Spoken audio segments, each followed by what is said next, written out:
If you're looking for some easy, relaxed self-care habits to start each day on the right foot, even at 5:30 a.m., this video is for you.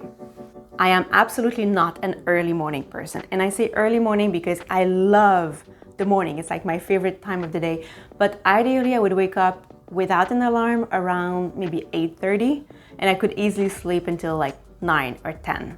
But I'm experimenting with something new this year, something I thought I would never be able to do, and it's to wake up at 5:30. It's been almost 6 months now, so I started on December 1st, and I would say that it's a lot easier now that it's summer and the sun rises a bit earlier than me. During the winter, when it was dark in the morning, that was a lot harder.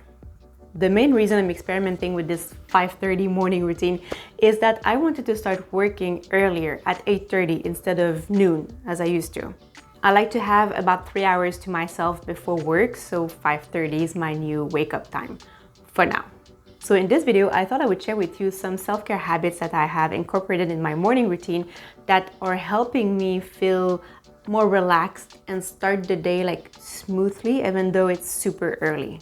And these habits cover physical, mental, and also spiritual self-care. The first habit is very boring. The other ones are not going to be that boring, but it's been helpful, so I thought I would mention it here. And it's to have a tall glass of water with a pinch or two of pink Himalayan sea salt. And the thing is that water alone is not as hydrating as when you add a pinch of sea salt in it. Plus, Andrew Huberman says it's a good idea to add sea salt to our water. It's part of his morning routine, and I trust him. Next, I make my favorite almond milk latte sweetened with dates. I tried intermittent fasting for a couple of months. I've tried having black coffee and then bulletproof coffee. I wasn't happy. I don't like black coffee, so having my favorite morning drink really puts me in a good mood. It's something I almost look forward to. And then I love reading a book, especially a spiritual book, while drinking my coffee in the morning.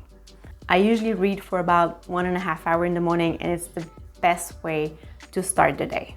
I know that some people can head straight to the gym after waking up, like I really can't.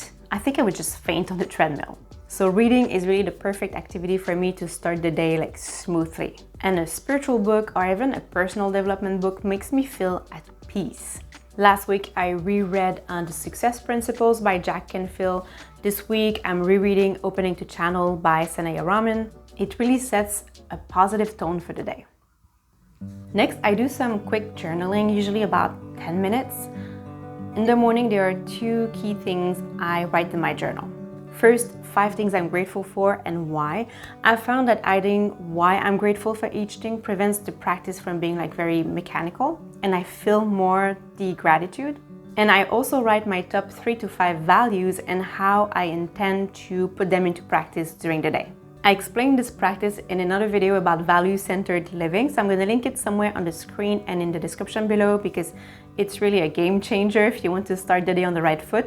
But essentially, you just need to identify your top 5 values, and then you can create a list of actionable ways you can honor or put each value into practice.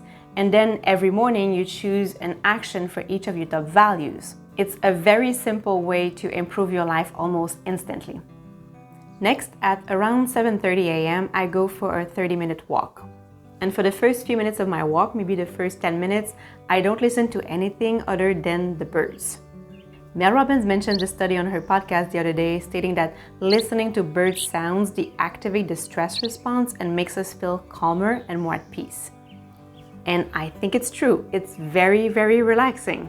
Another benefit of that walk is exposing our eyes to sunlight early in the morning.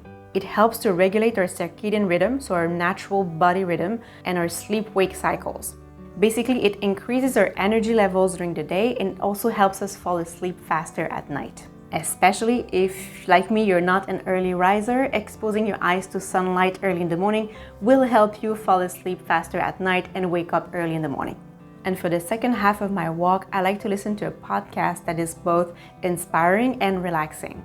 Lately, I've been listening to near-death experience stories, so it may seem a bit unusual, but I think it's a very profound spiritual practice. People talking about their NDEs always share the insights they gain while on the other side, and it's very inspiring. It just really inspires you to live a better life. And I also like starting the day listening to stories. I feel it's a little smoother than pure knowledge-based content. I'll put a few links to NDE podcast recommendations in the description below in case you're interested. And before I start working, I take about 5 minutes to fill out the Blissipline journal. The Blissipline journal is a tool to cultivate daily bliss. It's similar to the 5-minute journal, which you may know, but more for spiritually minded people. I created it for myself, and you can get the digital copy for free if you want to try it, so I'll put the link in the description below. Basically, there are just a few morning prompts and a couple of evening prompts, and it takes maybe 5 minutes to fill out in the morning and 2 minutes in the evening. And I start working around 8:30. I work from home, so I don't have to commute or dress up or anything like that, which is pretty convenient.